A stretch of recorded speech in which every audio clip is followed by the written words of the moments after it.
to scan your QR code, and you'll be able to keep track of your CLE and eugenics and other continuing ed requirements.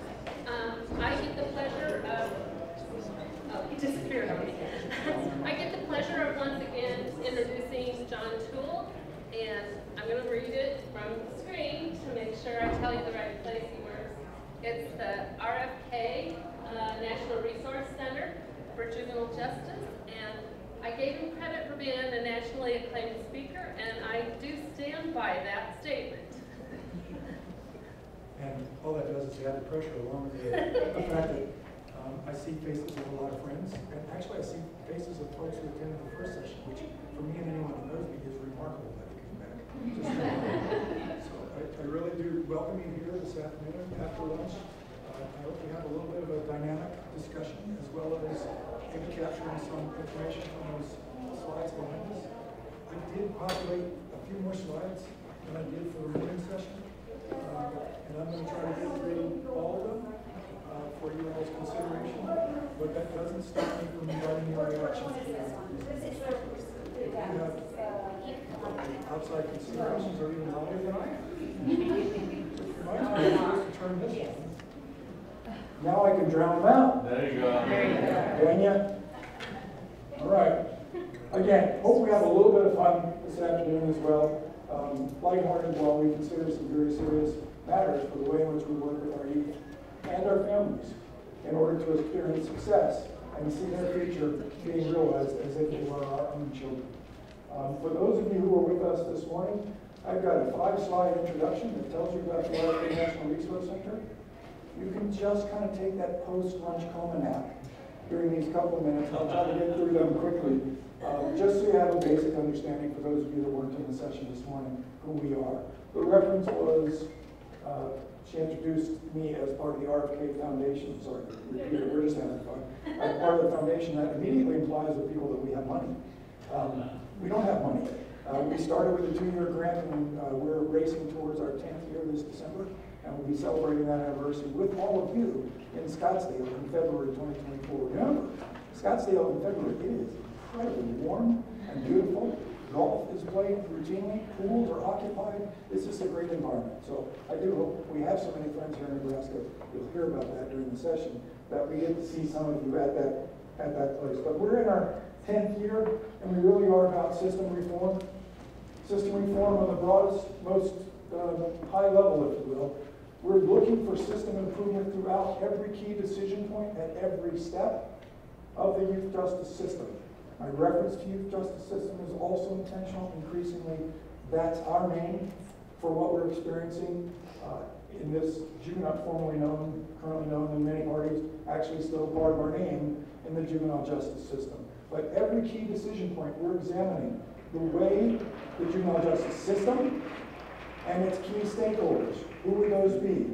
You, but also among you there are state leaders, there are local leaders, there are judges, there are county attorneys, there's public defenders, there's community providers, there's advocates, there's behavioral health, service treatment, clinical providers, there's education. All of those disciplines are part of this youth justice system that we're covering today. And all of them are critical to work well together as a collaborative, more than just as a team, but as a collaborative in a coordinated way in order for us to effectuate the highest likelihood that our juvenile justice system occupies the highest level of performance and thereby contributes to the best outcomes for our youth and families. So that's our work. We like to say we do it at the system level, but that system level with one stakeholder at a time and then the stakeholders together to affect one youth and one family at every key decision point in the youth justice system. And that's why this discussion this afternoon has so many implications for all those key decision points, all those stakeholders, including you, in informing the way we build a case plan to be successful with these kids and families. You can see I consolidated this slide. It was 2 slides in the earlier presentation. Yes, those of you who were here. We released the Probation Youth Justice System Review Guidebook in March, I believe, March of this year. It was the newest edition of what we had already been through 3 editions because of experiences that now span 18 years, even predates the National Resource Center, where we had used the framework articulated in this publication to address system improvement, system performance, youth outcome improvement across the country. So this is our latest publication. If you wanted to know more about the areas and every key decision point that we look at and how we look at them to improve the approaches and the practices and the outcomes, I would suggest that document is something you might want to review. What is contained in there is a reflection of our commitment to the research and the evidence in supporting the approaches and the practices and the outcomes we seek.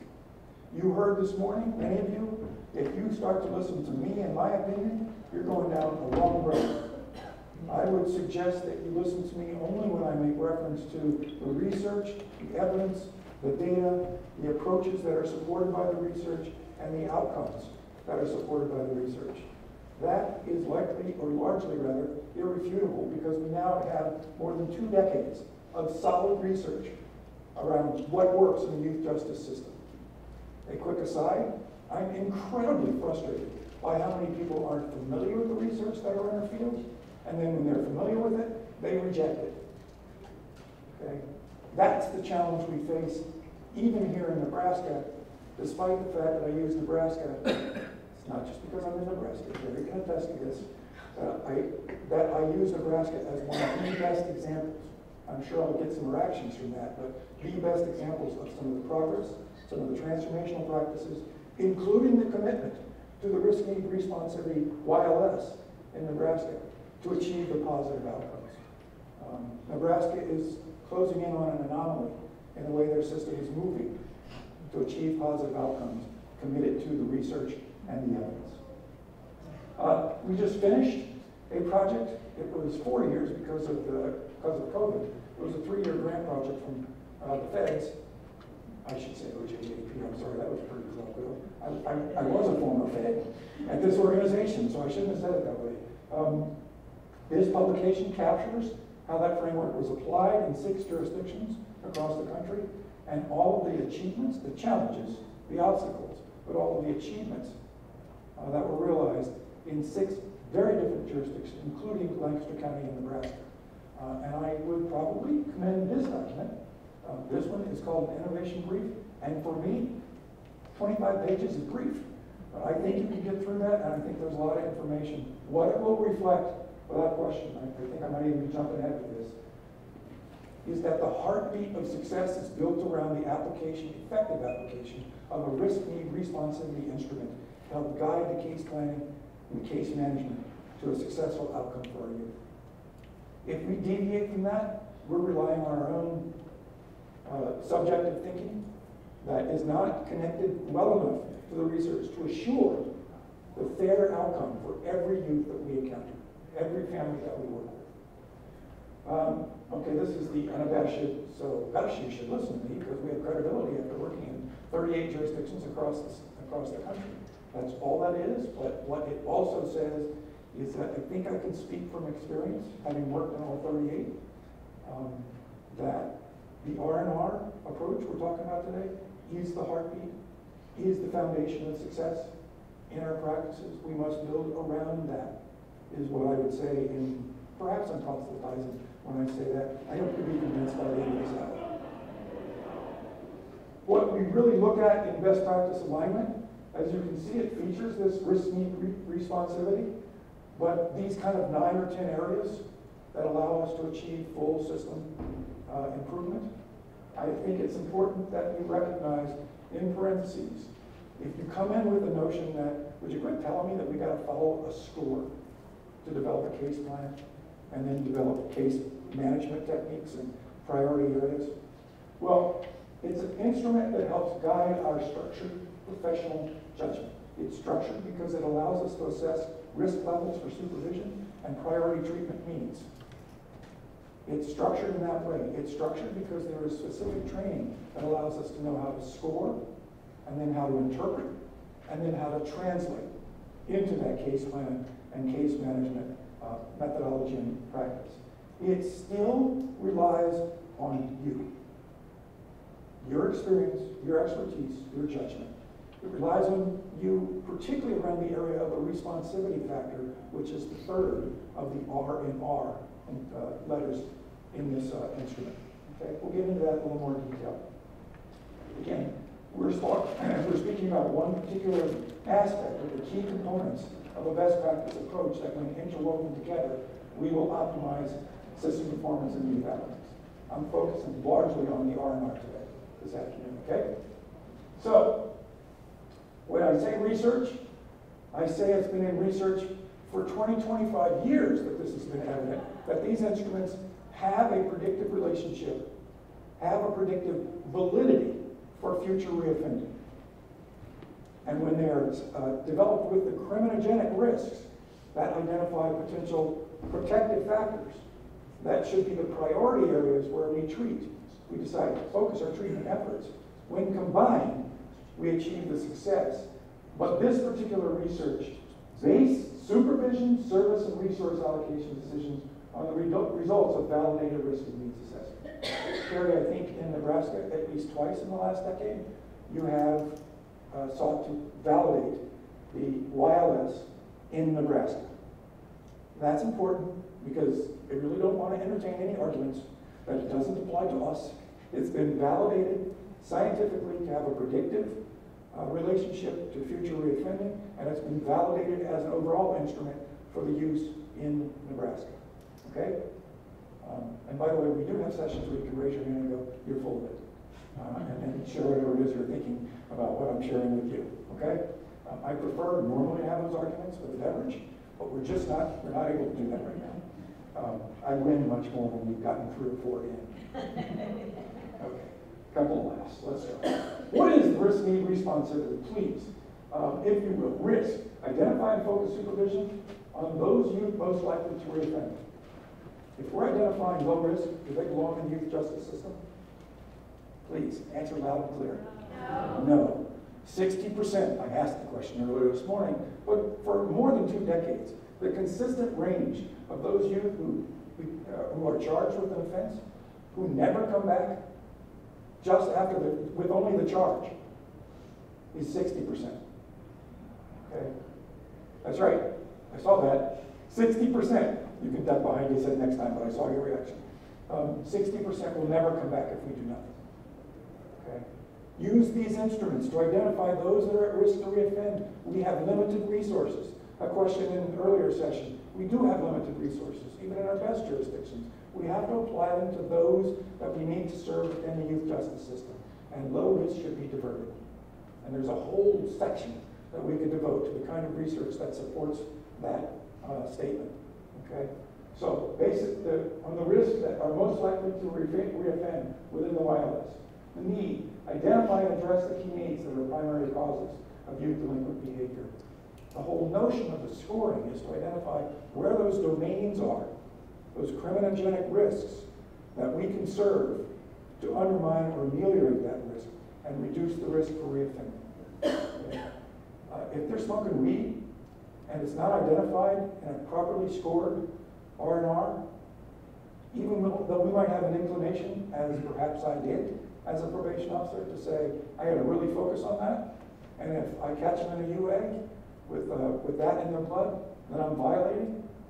If it's not a contributing factor, according to these risk need responsivity assessment instruments, that should not be the focus of our performance. That should not be the focus of our oversight. If our goal as a youth justice system is to, as we concluded this morning, with certainty, it is to protect community safety. It is to reduce reoffending. It is to reduce that risk for reoffending. And it is also to help build a positive pattern of behavior to lead to sustainable desistance. Okay? Then we can't care about every behavior. Who has kids? How many of you catch your kids doing everything wrong? Okay. All right. You must have a Zachary too. That notion is they're going to be committing some behaviors that you might actually have to say, okay, that's not my priority. I've got to get focused on aligning this behavior and changing that pattern. Okay? There's some of that to this approach in my statement. And the responsivity principle, and it'll become apparent why this is as important as the first two, is what factors might enable this youth to be successful in attending to the areas of domain that are most concerned. The education, the family, the social, the behavioral health, the criminogenic. Where is it that we're focusing our treatment? That's what the R&R takes us to. And normally I think the instruction in developing the Nebraska Success Plan is the top 2, top 3, top 1, what did I forget? So now we use the driver. So it helps us identify the top criminogenic risk factor impacting behavior. Single. Single. Okay. Can you repeat what you just said, Keith? You repeated, right? We use, I don't know who asked. So I'll hold you back. We use what the Martin Carey group has. It's called the driver instrument, and so it helps identify the top most impactful criminogenic factor of the 8 that are identified out of the YLS. So to help officers really dig in. Okay, thank you. So to this R, that's responsivity, match youth services. So we're identifying the services that best attend to that highest priority. Okay? There's some science to that as well. Certainly there's a whole lot of clinical interventions, therapeutic interventions that attend to specific treatment needs. If it's in the behavioral health arena, we need to match that service to a specific diagnosis of that need. That's really the focus here. Match at a risk that gives us information about how much supervision we need to provide. What risk are they? What risk level helps understand the level of oversight and supervision. This is not devoid of that. But then balance that with the identified need where we're focusing our intervention efforts, often with our partners in the field who may be providing that treatment or service intervention to attend to that specific need. Yes, ma'am. What if the needs are more outside, like in the community, like broken neighborhoods, the crime, the fear that make a kid want to carry a gun? How do you address that if you don't have any control over those factors? Well, that's probably the million-dollar question. And I don't say that to be trite to your answer, or to your question, sorry. It's a huge challenge in the neighborhoods where we're facing those factors. Does anyone else have an answer to that as a treatment provider? How do you address the socioeconomic, the neighborhood, the peers? I mean, neighborhood, peers, those are part of risk need responsivity instruments. So they identify that as a priority. And I would you know, at the risk of you saying, well, that was a crappy answer, we need to individualize the approach that might work in this neighborhood or in this environment. And we need to understand if it's the socioeconomic pressures that are undermining the parents' ability to provide oversight and supervision that may be leading them into group violence or other gang-related issues or just other peer groups. This is part of the equation is the best way I can answer that. And the factors that you're describing are more challenging than a mental health diagnosis that can be treated with a particular clinical intervention. It's probably why you asked the question. It is the greater challenge. You have an answer, Brian? Well, I was just going to say, I mean, you do a great job on a lot of the cultural things, I think, because there's so many responsivity things that just begin with being able to understand where the individuals are coming from. But so many of the things are economic in nature. And I know, you know, just on emails that we're sharing, things like that, it's trying to connect, trying to find out where those potential economic resources are at and making sure that we're able to take advantage of those for the clients that we can and, you know, match things up in the middle, because it's economics, it's transportation, it's housing, and so many things. So many things that we can't immediately address, but try to find resources or help build those. My answer is also built around the fact this is not just a quantitative scoring, it's a qualitative assessment. So we are asking the school what they may understand. We are asking important other adults that might be a part of that youth and that family's life. So we do fully understand these factors and can appropriately prioritize where this might be the issue. The other addendum to that is we may not be able to control all of that. We may be able to help job application processes for certain members of the family, things of that nature. We may be able to help, well, some of the factors that you spoke to. We won't be able to overcome their socioeconomic status completely. But we can focus on that young person, and some of the responsibility factors are to look at the strengths that that youth brings to a particular circumstance and capitalize on how we can expose that youth to build upon those strengths. So if the kid is involved in like a violent crime, or he's caught with a gun, and he might score enough to get out, but we have those other issues that we know can impact his behavior in public spaces. What do you do with that type of? So I think this is the point in time where I say there's nothing about this that is perfect because it's human, and there is some interpretation. This gives us the guidance so that if you have a particular philosophy about that versus another worker that has a different philosophy about that, that we still have some standard method of determining what are the highest priorities and what as an agency we'll use to help us determine what those priorities are. So what do you do about that? We commit to this approach, we commit to the philosophy, and we continue to evaluate whether or not we've got inter-rater reliability, whether or not we've got some scores showing up different, whether we've got some circumstances like an epidemic of gun violence where we have to look at that just a little bit differently and make some adjustments to our priorities. It's flexible, it has to be flexible, it's not perfect, but it increases the likelihood of fairness, it increases the likelihood that we will be able to identify the priority, treatment and needs areas, and also the responsivity areas that will allow our plan, informed by you, because of training around these instruments, can be the most effective plan, even in the face of all of these factors. And you're not asking an isolated question either. You're asking, in some instances, if we're using these right, you're asking about the greater majority of the kids that we actually have on probation and need these kinds of plans and service interventions and consider those factors. Yes, ma'am. Well, I'm just wondering if there's quite a few, quite a push for some community-led initiatives that are starting to kind of maybe take form across our state, and I don't know if that would be one area that could maybe address some of those, you know, neighborhood or community-led challenges that they have. What do you think the answer to that is? Well, I'm hoping so. Well, of course. I mean, again, some of this is fairly logical and solid thinking. Were we talking here about the community being as much a part of this, this solution-oriented approach? They're as much a part of the kinds of services, particularly in the responsivity arena, that they might provide more opportunities, more transportation, more Basic needs. Yes. Housing. Yeah. Yes. Again, our guest that asked this question that got this started, it's just an enormous challenge for us. I think I can only answer within the range of what the R&R process leads us to as a better practice. That is understanding all the factors that we've just been talking about. It is part of that compilation of this assessment methodology to give us that more comprehensive understanding. Again, if I think education's the concern, or if I think weed's the concern, my reports, unless guided by this, are likely to end up reflecting this kid needs UA because he told me he smoked weed. And I'm overemphasizing that, but it's that your philosophy.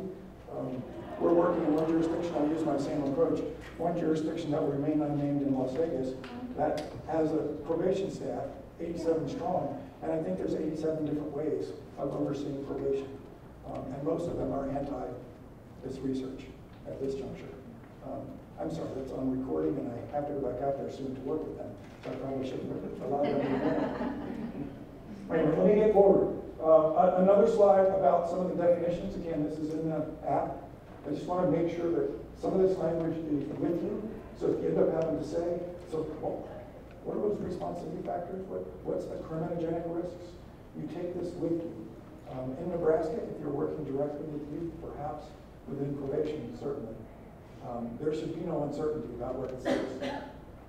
And yet it's still a challenge to get the kind of fidelity to this practice and maintain that inter-rater reliability that allows us to say we can continue to rely on this to inform litigants, attorneys, and judges when we have interdispositional orders for cases that are before the court. Okay, trying to move on. You guys have, that's in the red, the YLS. There is a suite of instruments that are acronym soup that also maintain that same predictive validity for reoffending, all within 5/600ths of a percentage. in the research. The Aussie, the Savory, the OYAS, the PAC, I mean, you can look them up. It's the Positive Achievement Tool. It's the Ohio Youth Assessment Screening. It's the Youth Assessment Screening Instrument. It's the Structured Assessment for Violence Risk Among Youth.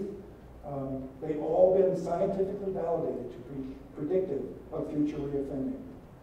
Okay? And when the full assessment instrument is completed, they help identify how we can ameliorate that risk to reduce future reoffending.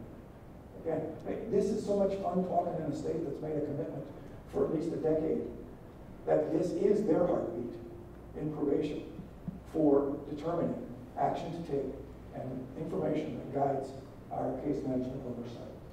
So who among you, and I don't know it, let me check the time, because I may just about open a can of worms. Oh, I have to? 2:45, oh my God, you've got a half hour left with me, you're in trouble. Who among you does not accept the notion that this is a positive instrument in the youth justice system or the youth service system? Anyone question it? Not yet. Okay. Well, I did for 10 years where they were telling me I had to implement it, and I was a probation officer who believed, like my dad told me, if you're held accountable directly for the behavior, then you're going to eliminate that behavior. So I practiced that way for at least a decade as a probation officer in Fairfax County, Virginia. Didn't work out that well. They thought I was a good PO, but I don't think it worked out that well. In fact, I think for the more complex needs, which are among the majority of the youth that come before us, with behavioral health concerns, with family dysfunctional concerns, with, you know what I'm talking, with educational disabilities, as well as educational concerns, it can be a real negative if you just believe that accountability is the only method that we employ in our skills. Carrie knows, some of you know me, I worked with 3 young people who had those complex needs, and that approach where I carried around my code book and said, I'm going to hold you accountable, I still have to live with the fact that I think it probably contributed to the fact that they ultimately took their own lives. They did not experience success. They weren't able to overcome the challenges. So I think it has its hazards, fundamentally, in the way we work with youth. And of course, I spoke about adolescent development in the brain science this morning, and I think if we understand that, and that's our own approach, then we're really just being derelict in our duties. And quite frankly, since I did it myself, so I can accuse myself, we're practicing in an arena of ignorance. And I think this instrument is one that can at least get us on the same page and gives every youth and family the same opportunity to be evaluated in the same methodology for the services and the amount of oversight we provide so that they might be able to achieve success. So just as, I mean, they're throughout the system. There are pre-screens that screen for risk singularly. We can use those perhaps even at detention or at arrest decision-making on how to process. And certainly we can talk about our behavioral health screens all the way to the point where we're looking at trauma screening instruments that allow us to understand if there are active trauma symptoms that we will need to address. So this whole suite of a risk-need responsivity approach that informs our structured professional judgment when we translate that to a case plan or dispositional recommendations in the court. Our argument, and one of Nebraska's own, Dr. Keith Cruz, one of the foremost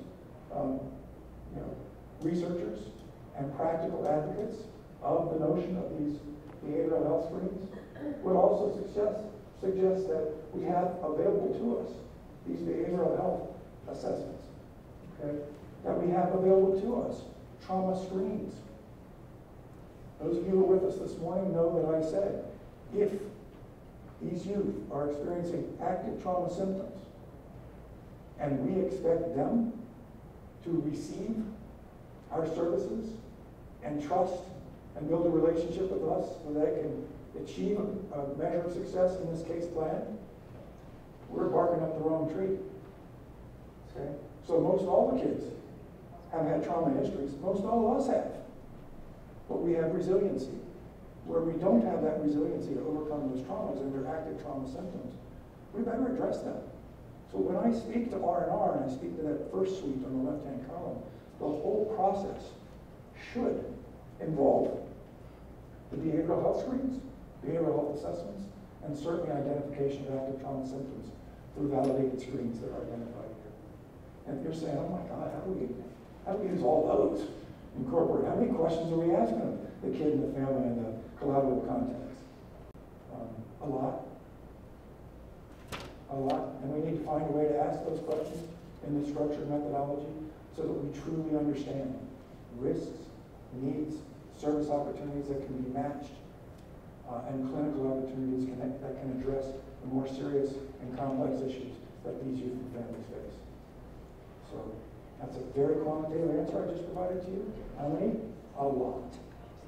This is, to me, an inventory that should tell you, and many jurisdictions that we've worked with have applied the pre-screen, the full assessment, like the YLS, the MAISY, youth screening instrument for mental health, mostly applied when it was developed by Tom Bristow. It was around suicide ideation and concerns in a secure detention facility. They're available to us. They've all been validated. They should guide our judgment. Please don't get to where I was in the 16, 17 years that I experienced in Fairfax County, where I said, I know better. I live in this jurisdiction. I live in this neighborhood. I know the kids. I know the family's been around 15 years. I know best how to figure out what they need. We may know all that, and we may use that, but we need to use these to help structure our professional judgment in guiding the court.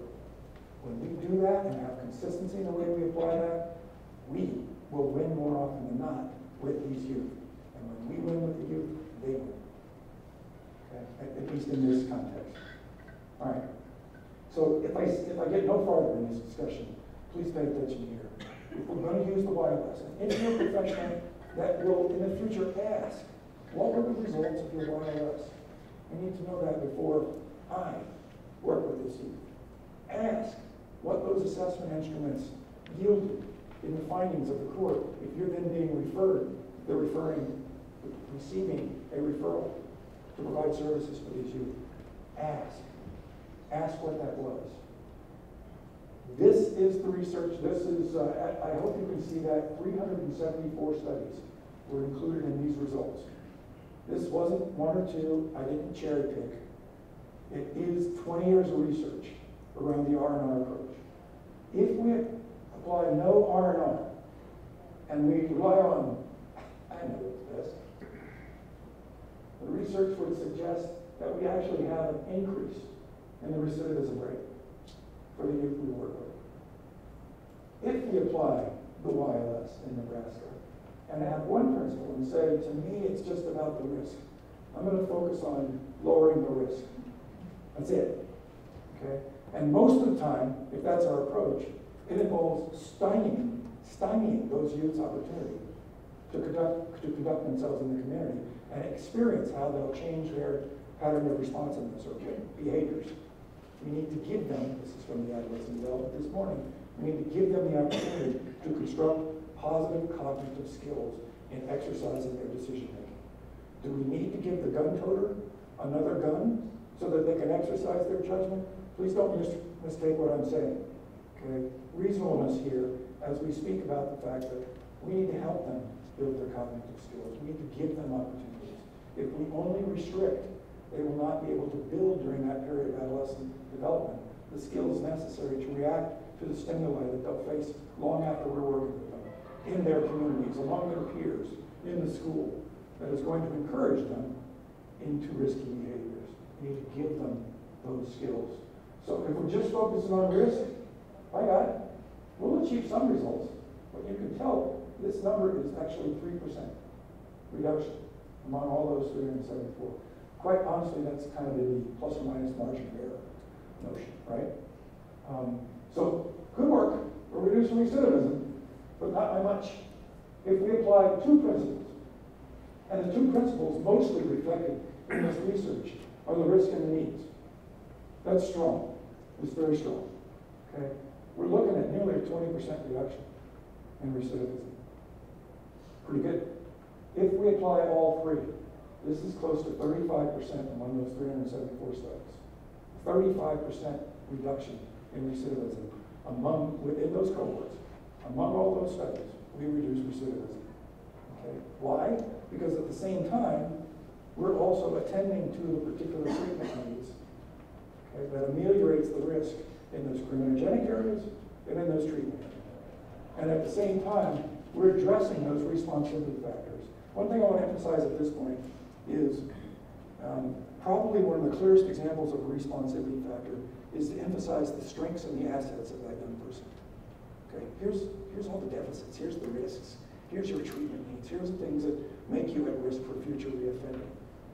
Here's the things that will undermine those risks from being realized for a continued pattern of delinquency. And their strengths, their assets, their positive youth development. Who operates in this room and working with youth at the front end of their work with that youth on the notion that we're going to identify their strengths and assets first? Awesome. So we have, I don't need to proselytize, we have disciples in the room that can share this work. If I spend some time on positive youth development, and I might have some slides on that. I actually don't know at this point. But if we spend time focusing on our strengths and assets as a part of this process,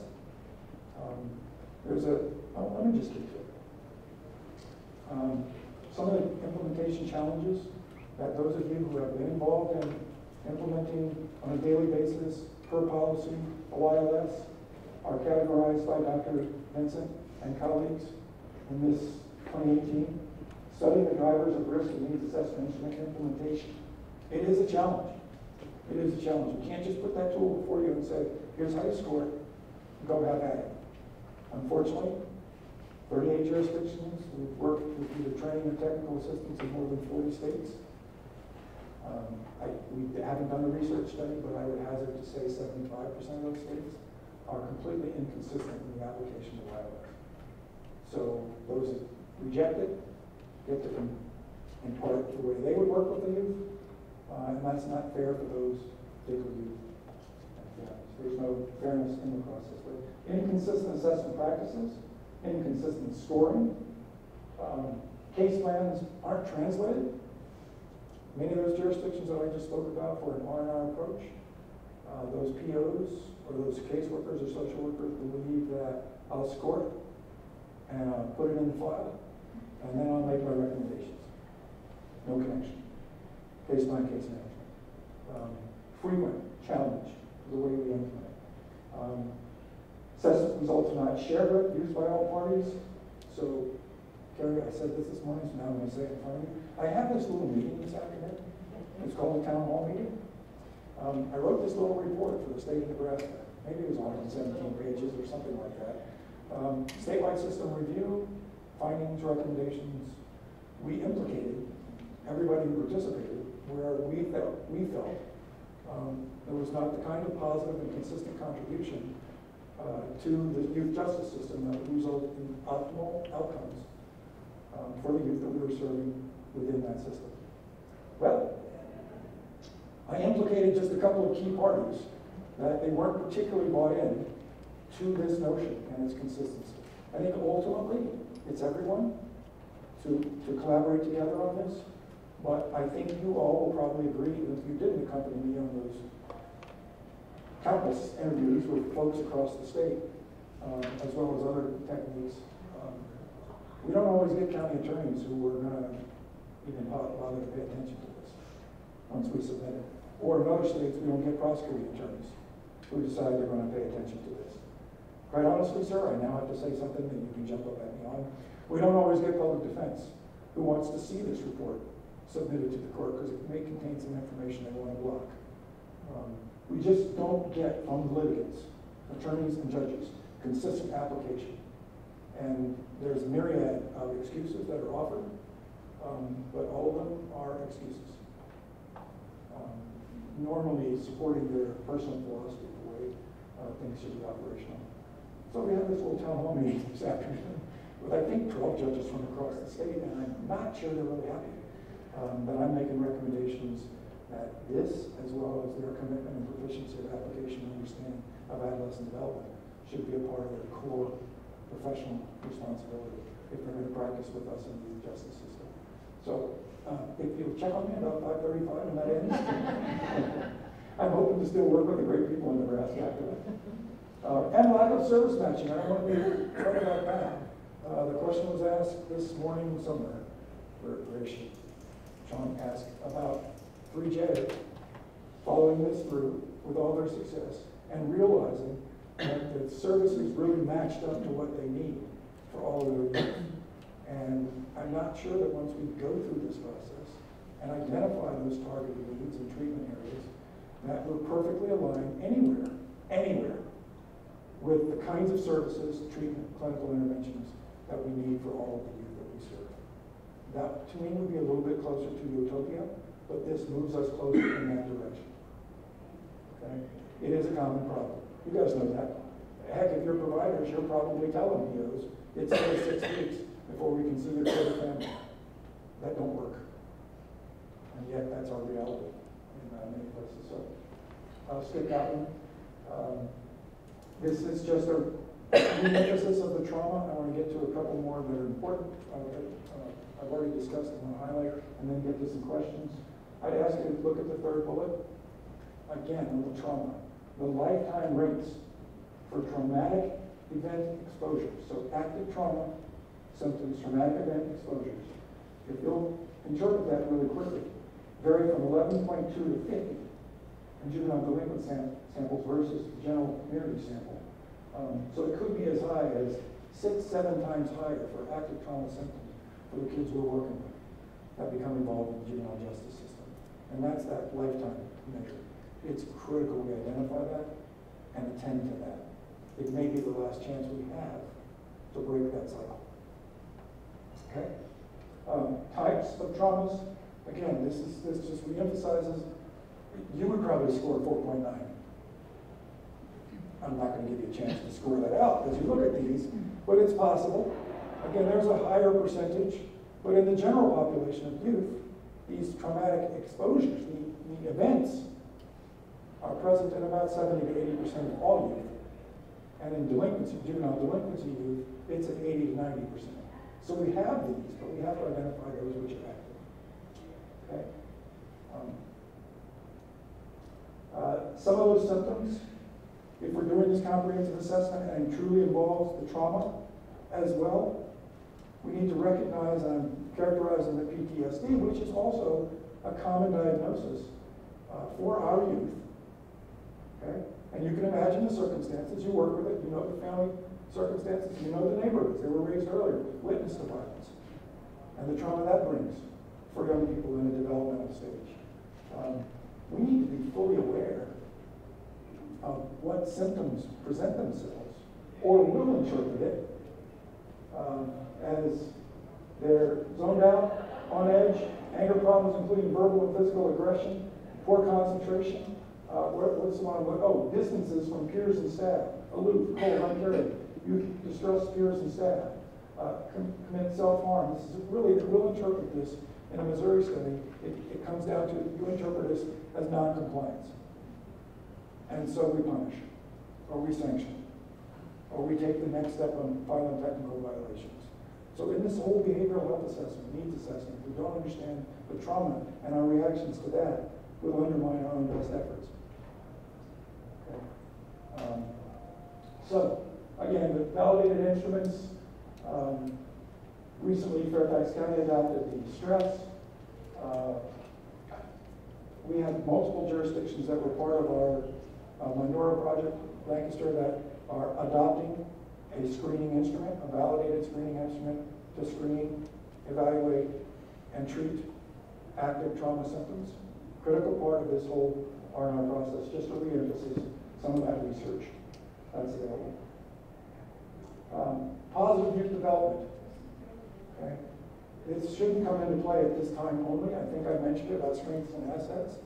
But in the R&R development, in that responsivity focus, we need to understand how it is that we apply the understanding of, I'm sorry, that's redundant, the understanding of positive youth development into our case plans on top of the R&R. Okay, risk need responsivity. So it erodes that deficit base. As we're doing this comprehensive assessment, are we asking the youth about what they like to do, what they want to do? Where are their strengths? What would they like to be? Are we asking any of that? I don't think in the protocol of the question we were asking that, not in the YOS. Nope, not in the OSI, not in the pact. And if we leave that out of our case plan, our building of that collateral understanding of the youth's risk, needs, responsivity, and we leave out a very important part of helping them to move beyond their current situation and helping them to engage in a pattern of desistance that allows them to realize what they want to be, how they can connect to their strengths.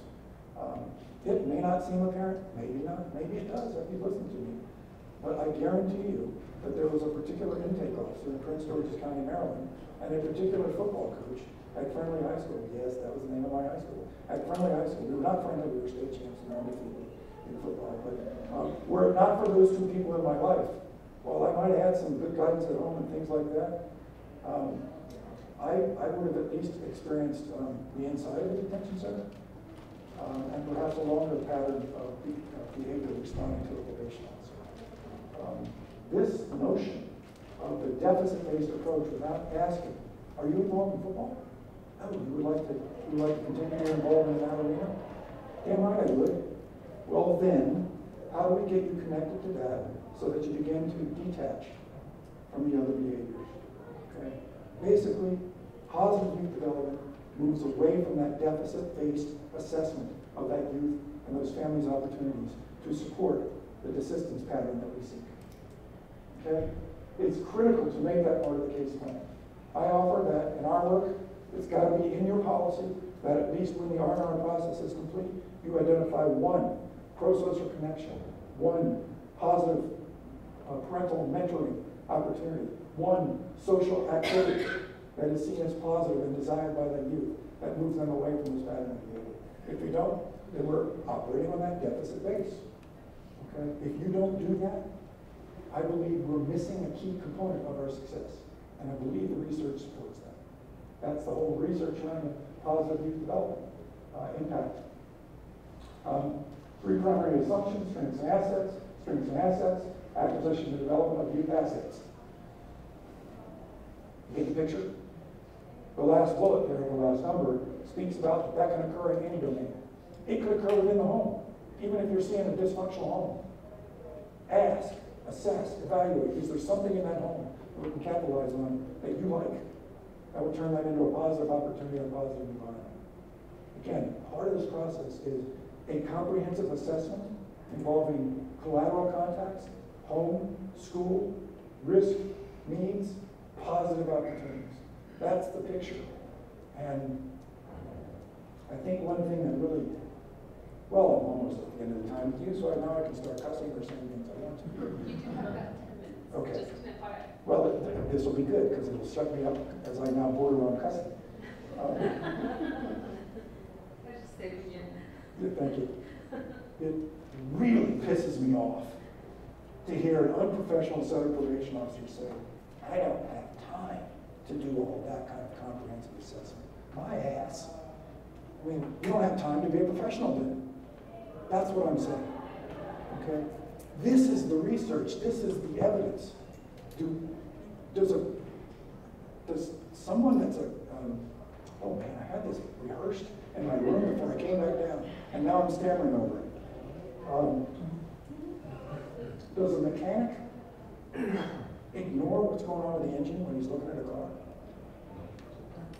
I mean, if we don't look at the heart, at the core of the needs, of the risks, of the strengths, of the opportunities to develop a case plan, and use this kind of scientific validated instrument to inform that, to inform it, folks, then we're derelict in our duty. We're just saying, I'll fly by the seat of my pants. I know what's best. My ass, you don't. And it's unfair to that youth and family if we apply our own philosophy. And I'll add one more piece as I get wrapped up here. Guess who suffers the most when we depart from a systematic, scientifically validated way of identifying risk, needs, responsibility, services? Guess who suffers the most? The youth. Bingo, Ryan. Minority youth. Anybody want to take a guess how overrepresented versus their census population they are in all 50 states? It's worse in some states than the other. But when we exercise our judgment there is the possibility of some implicit bias when we make those judgments. This ensures we've got a fair opportunity for each youth, all youth, okay? All youth. And I think I get really frustrated when I hear that we don't have time, that's a lot of work. Or they just see it as a perfunctory task. Anything. So I just had knee replacement surgery. And that doctor said, I'm going to give you the newest knee that is now identified for the last 25 years. Heck, that far exceeds, I'll be in the box well before that expires. But I'm going to do it with the robotics, the utmost newest techniques to put that knee in. He said two other things that were completely scientific, the best possible methodologies. I said, I'm in, I'm with you. If we want to do that with like a hammer and just a couple of the old implements and drop that baby in there and say, go have at it, you'll be over it in about 6 months. That's what I'm trying to compare here. When we stay on the dark side of our practices, when we have the bright side of what gives us the best possible chance, well, let's consistently apply ourselves to these kinds of approaches. The research and science about positive youth opportunities, the research and science about measuring responsivity factors, and we have to assess those in partnership with youth and families and collaborative contexts, and the research and science about how we identify risk and needs and where we focus our priorities in our case management. We will be successful. The research is clear. More successful. 100%? No. More successful. Yes. I think I have a couple more to share with you. We partner with a gentleman by the name of Jonathan Cloud. I ran into him when I was overseeing at OJJDP a zillion years ago, the comprehensive strategy for serious chronic violent juvenile offenders. He was one of our passionate consultant partners. He's so passionate over the last 20 years, he's really developed with the research something that he now calls growth-focused case management. Folks, I would invite you to take a look at this because I don't have time to describe it in its fullest extent. But you've heard me describe, let's get into that youth in a relationship that allows that person, that young person, to tell us, what do I want to be? If we focus on that, provide positive opportunities for their self-realization, the research is really clear that they'll tend to move away from that prior pattern of behavior because they get identified to them. If I do this, then I won't be able to be what I want to be. I won't be able to do this, even in a shorter term. This is a growth-focused case management approach that is taking root in Minneapolis, in Las Vegas, in Findlay, Ohio, smaller jurisdiction. And I'm leaving out a couple that he's working in, right? Washoe County in Nevada. It's really taking root, and it has taken hold of a probation staff that likes working with youth in a way that allows them to say, what do you really want to be? How can I support that? If you do this, it'll get you away from this behavior. It may separate you from some of those peers in that challenging neighborhood moving forward. So, balanced approach. R&R is the heartbeat. You've heard me say this. Let's use the R&R. Let's include that trauma screening. Let's focus on the positive youth development. Let's be sure the family is a part of every aspect of this process. Family or caregiver. I was known for running around the halls in Fairfax saying, why in the hell are you making me work with this family? They're the damn reason we're in this fix. Let me just work with the kid. Won't work. Won't work, doesn't work. Might be a good option because they'll drive us crazy, but it won't work, doesn't work. So engage the family in each part of this process, and here in Nebraska, it helps us develop what Nebraska calls a success plan. And I believe rightfully so, a success plan. I shared, how many minutes do I have left? 5 minutes. Are you willing to sit here for 5 more minutes? Awesome, thank you. This notion of positive, we get into a discussion with some of the naysayers. If you want me to incentivize their behavior, let's see. You want me to incentivize that they just knock somebody over the head so maybe they'll knock somebody over the head again? No, of course not. We want to incentivize the evidence of behavior that moves them away from that, which should be, in the R&R process, part of what we're doing to manage the case, in partnership with that youth and with that family. I'm sorry I didn't present a session that allowed you to laugh as much as they did. I really do. I apologize for that. It's a really happy meeting. What's that? So we'll do that for them at the end. Yeah. this positive notion, this is where I captured the data this morning, but the positive notion, the incentivizing the positive behavior, that's been done in Lancaster County, Nebraska, like nowhere else in the country. And I cite this example time and time again. Okay? But it's based on the research. They agreed for early and successful case closures. And those of you who are here this morning, I might just stop right in the middle and say, pick it up from there. Pick it up from there and tell this audience what I'm getting to. They agreed with judges, public defenders, county attorneys, and probation. Here's our process to successfully close probation early. We want to incentivize these youth. So they agreed to a process. Essentially it was, in the YLS, they would be able to report a reduction in risk score, as well as substantial progress in the treatment areas of concern that were identified as part of their case management plan. There's a couple other aspects, but for these purposes, it shows that the heartbeat was around that R&R process and around the reduction of risk and progress in treatment. Both factors combined give us that chance that we're reducing future risk to reoffend. They also, at the same time, when they had already developed a set of incentives to incentivize the behavior, they started with this baseline, that their early and successful case closure rate was at 15% at the time. It's been 2.5 years. They had 2.5 years of data now of implementing this new procedure that they collaboratively developed together. Okay? They stuck true to the incentivizing of the change in behavior. They stuck true to the domains that would reduce the risk as identified by the YLS. And so they submitted these reports. In 2.5 years, they realized from 15% to 29% early and successful closure rates. At that same time, by incentivizing the behavior, they had also measured what volume of incentives had they applied to these youth versus sanctions as they brought about that change in behavior and reduction of risk. They started in the close to 2-to-1 range. And at one point, they were over 5-to-1 in this 2.5 year period. And I think the last stuff I got from Bev was 4.6 or 5.1-to-1 incentives to sanctions. And then they measured for a year after these cases were closed their recidivism rate. And the reduction in their recidivism rate was so significant that the overall reduction in 3J was 24% in their reduction in their recidivism rate. Argue that against the notion that they stayed true to an R&R, they applied incentives, they applied positive opportunities for youth development, and they were consistent in the application of the development of the case plan and the working with the collaborators and the litigators in the youth justice system to provide opportunities, incentives for these youth to get out of the probation system and change the behavior pattern for a more positive behavior pattern. There's no greater evidence that we have right now that I use across the country when I get the chance to work with you guys than that right there. I mean, that's pretty compelling. They made the commitment, they stuck to it, they stuck to the positive development, they did all of that. I'm not going to. And we realize those kinds of outcomes.